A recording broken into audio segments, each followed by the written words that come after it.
부자들이 이거에 대해서 관심을 갖는다는 이야기는 뭐냐면 비트코인이 얼마까지 올라갈지는 예측할 수 없지만 비트코인 잘 안 떨어지겠구나. 떨어지면 살려는 부자들이 지금 전 세계에 줄을 섰습니다. 걱정 안 하셔도 돼요.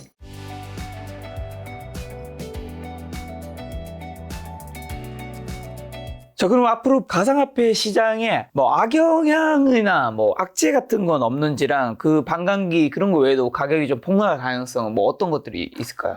이게 진짜 중요한 건데요. 이번에 10만 달러가 되게 어려울 거예요. 왜냐하면 비트코인을 저보다 먼저 발견한 분들, 보통 비트코인을 개당 1,000원 정도에 사신 분들이 있거든요. 1,000원? 비싸면 10,000원 정도. 그분들이 지금까지 버텼어요. 비트코인이 다른 알트코인하고 다른 점이 뭐냐면 그런 고래들이 인내력이 장난이 아니에요. 근데 이들의 인내력이 고갈되고 있다는 신호가 여기저기서 오고 있어요. 아마 제가 보기 10만 달러가 한계일 거예요. 10만 달러로 청산을 해도 이분들은 다 쓰고 죽지 못할 부가 있거든요. 그러니까 많이 청산이 들어올 거예요. 그러니까 가격이 올라가면 또 그만큼 매도세도 장난이 아닐 거예요. 그래서 이분들 중에 어떤 분들이 막 너무 인내력이 바닥이라 가지고 왕창 내놓으면 그 자체가 공포가 돼갖고 시장이 좀 안 좋겠죠. 그리고 이제 이렇게 그 시장이 좋을 때마다 저는 이게 약간 음모론적으로 보는데 중국이나 북한의 해커들이 중요한 거래소를 꼭 해킹해요. 세계에서 어떤 거래소가 될지 모르지만 꼭 하나씩 터져요. 그러면 이제 그게 트리거가 돼서 좀 이렇게 침체가 되죠. 말씀하신 고래, 비트코인 큰 손들, 뭐 일론 머스크나 캐시우드 아니면 다른 분들은 지금 뭐 사고 있거나 팔고 있거나 이런 게 움직임이 좀 보이는 분들이 있나요? 네, 일론 머스크가 얼마 전에 그 지갑을 옮겨갖고 바짝 긴장을 했는데 팔 걸로 보이진 않는다 이렇게 얘기를 했고요. 마이크로 스트레이티지의 마이클 세일러가 판다 그러면 굉장히 충격을 받겠지만 그분은 팔 분 아니에요. 그분은 더 모으실 분인 것 같고 이번에 10만 달러 게임이거든요 지금.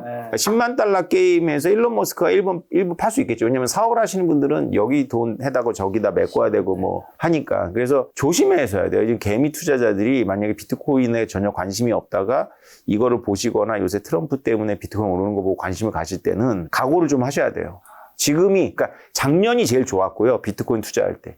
작년 분위기가 어땠나요? 작년에는 저를 불러주는 데도 없었고. 윈터였죠. 네. 그러니까 그럴 때는 사실은 비트코인을 모으기 좋을 때예요. 근데 작년에 제가 김작가 TV 나온 것 같은데. 나왔었던 것 같아요. 네, 나와서 제가 막 얘기할 때 그때는 좋은 때예요, 사실은. 근데 지금 막 이렇게 다들 조금씩 이제 개미들은 지금 유보적이거든요. 나는 이번에는 꼬임이 안 넘어갈까 막 이렇게 그러는데 가격이 오르면 여지없이 다 꼬임이 넘어갑니다. 그러면 이제 그때부터 위험해져요. 그때부터 이제 매도를 대기하고 있는 고래들이 있어요.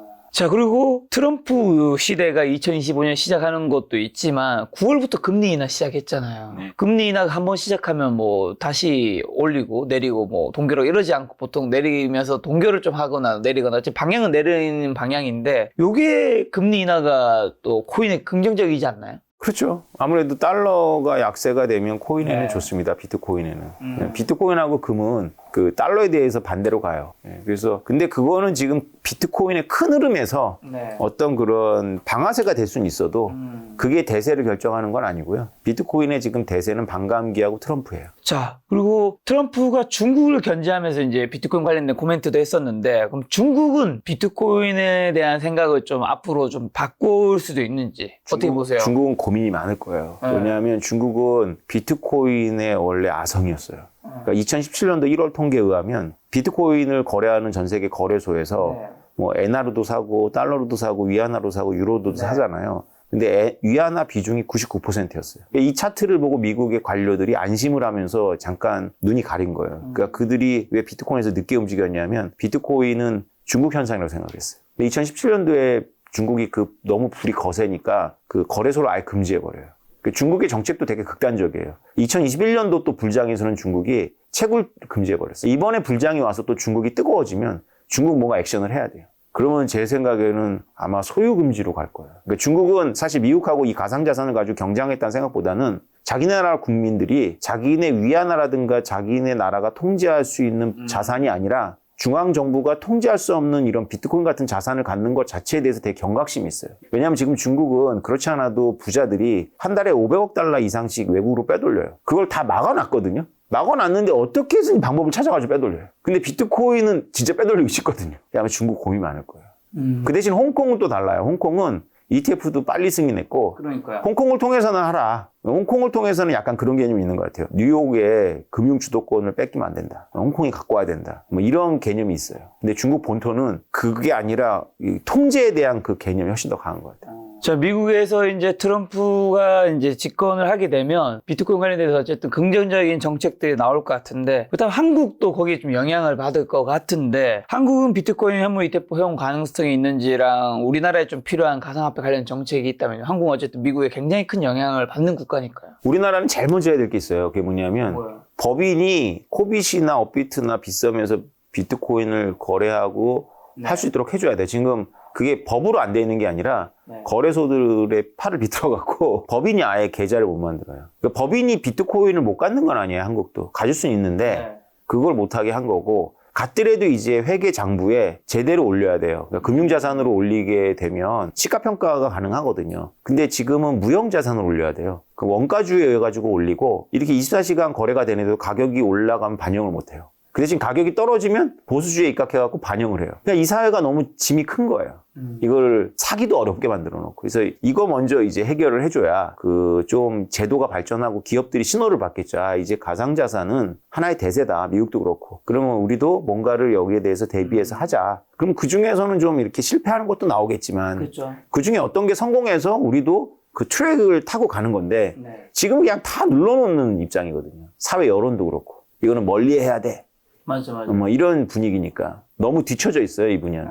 근데 트럼프가 어쨌든 대통령이 된 다음에 가상화폐 관련해서 긍정적인 발언을 하게 된다면 이제 여파가 좀 크겠죠. 클 거라고 기대하고 있어요. 자, 혹시나 그럼 비트코인 외에 사도 되는 다른 알트코인은 있나요? 아, 물론 그거는 개인들이 공부하는 거에 따라서 얼마든지 파악이 됩니다. 그리고 이게 일반 투자자가 지금 비트코인에 투자하기에는 너무 늦었다고 생각을 해요. 왜냐하면 비트코인은 그동안 뭐 10,000배, 뭐 어떤 사람은 1,000배, 어떤 사람은 100배의 이득을 봤는데 지금 비트코인 사가지고 뭐 10배 보겠냐 이런 생각이 들거든요. 근데 비트코인이 오르면 이제 또 다른 코인도 막 뛰어요. 그럼 걔네들은 일주일에 10배도 가 그러거든요. 그러니까 당연히 일반 투자자라면 저래도 손이 가요. 근데 문제는 뭐냐면 이 비트코인이 가장 기본이 되는 건 맞는데 다른 코인들은 각각의 스토리가 있고 공부할 양이 엄청나게 많아요. 그리고 비트코인처럼 투명하지도 않아요, 웬만한 것들은. 그래서 조심은 해야 돼요. 조심은 해야 되는데 제가 제 주변 지인들을 관찰해 봤거든요. 못 말립니다, 이거. 꼭 알트를 사더라고요. 네, 못 말려요. 비트코인을 저는 열심히 얘기했는데 나중에 비트코인을 손해봤다고 얘기를 하는데 본인도 비트코인으로 손해봤다고 하면서 비트코인을 산 게 아니야. 그러니까 비트코인은 그냥 대명사인 거야, 대명사. 맞아. 네. 제 주변에도 그렇더라고요. 그죠. 그래서 저는 이제 생각을 바꿨어요. 아, 뭐 이게 현실이라면 그럼 해라. 알트 해라. 알트 하되 좀 제대로 해라. 제대로 하니까 남들이 막 올랐을 때 사지 마라. 그러니까 유명해지기 전에 뭔가를 해야 되는 거죠. 유망한 걸 찾아가지고. 저도 비트코인에 대해서 올해 초부터 약간 이제 옛날보다는 좋게 생각이 바뀐 것 같아서 뭐 주변 지인들한테 얘기하면 나중에 지나보면 저는 비트코인밖에 얘기하는 기억이 없는데 다른 거 특히 사지 말라고도 했는데 다른 걸 다 샀더라고요. 맞아요. 이걸 같다라고 보는 것 자체가 좀 이상한 시각인데 그게 그렇게 보이나 봐요. 자, 그러면 남들이 살 때 비쌌을 때 사는 건 굉장히 부담스럽다고 코멘트 해주셨는데 지금 이제 1억 넘었잖아요. 지금 사도 괜찮은지 고민하시는 분들 많을 것 같습니다. 어떻게 해야 될까요? 그냥 이제 안 쳐다봐야 되나요? 그렇다고 지금 다른 코인은 잘 알지 못하면 투자하지 말라는 입장이신 것 같고. 비트코인 괜찮습니다. 비트코인이 6개월 딱 보시고 지금 뭔가 하면 나쁘지 않을 거예요.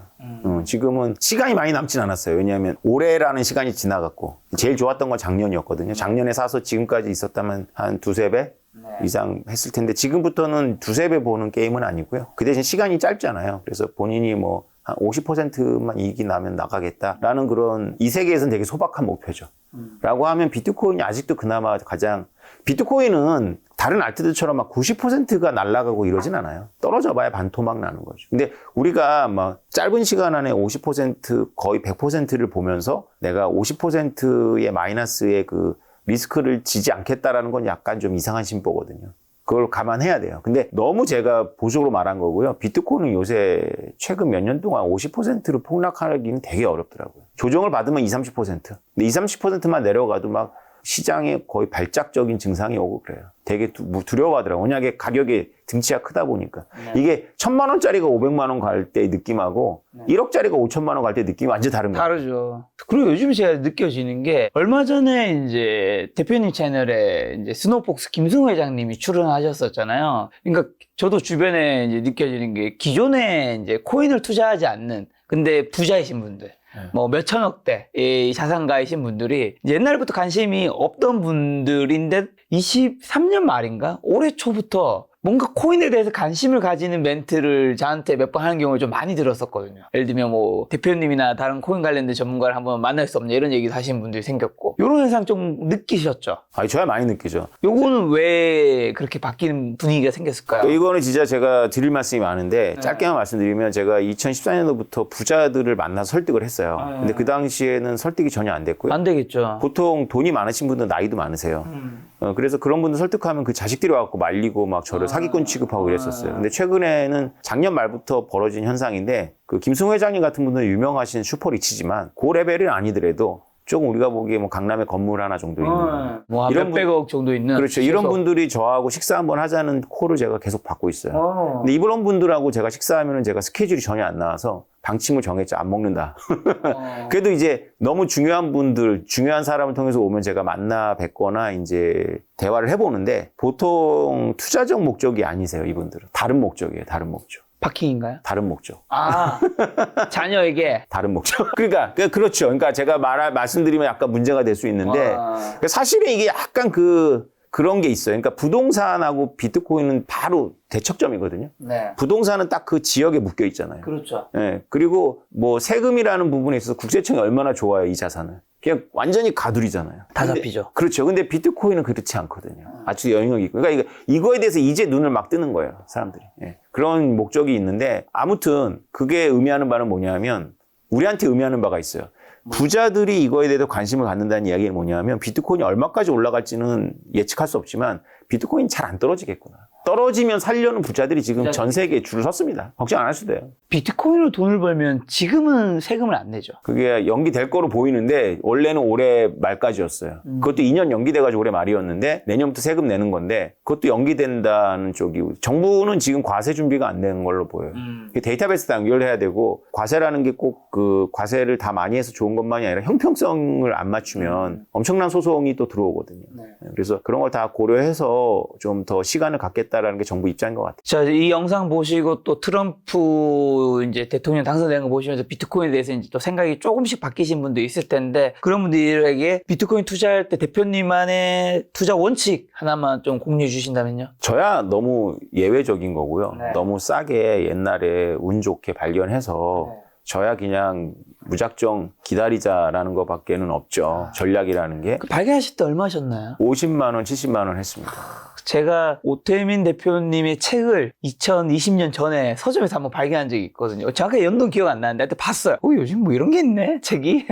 그럴 때가 있었네요. 그렇죠. 근데 이제 지금 투자하시는 분들은 비트코인에 대해서 이렇게 생각하셔야 돼요. 지금은 이제 아주 예외적인 기간이 지금 앞으로 한 길면 1년, 짧으면 6개월 동안 펼쳐질 테니까 지금은 약간 단기적인 투자적 목적으로 관심을 가지셔도 돼요. 근데 비트코인에 이왕 투자할 거면 좀 장기적인 안목으로 가지면 여러분들이 결코 손해볼 일은 없을 거다. 비트코인은 왜냐하면 지금 트럼프 대통령이 관심을 가질 만큼 단지 투기적인 자산이 아니라 국가 전략적 자산이 될 가능성이 되게 높아요. 그래서 비트코인은 공부할 만하고 만약에 여러분들이 3, 4년 동안 투자할 마음을 먹고 있다면 너무 잘하신 거다. 이렇게 말씀드리고 싶어요. 네, 마지막으로 2025년 비트코인 투자 포인트와 눈여겨봐야 할 변수만 한번 좀 찝어주시면서요. 우리 개인 투자자분들이 마지막 하시고 싶은 투자 조언 한마디 있다면요. 네, 2025년도에 투자에 있어서 비트코인에 있어서 가장 중요한 건 가격 정보입니다. 그래서 가격이 2024년 말까지 트럼프 대통령 여파 때문에 너무 많이 올라가면 2025년도에 별로 안 갈 거고요.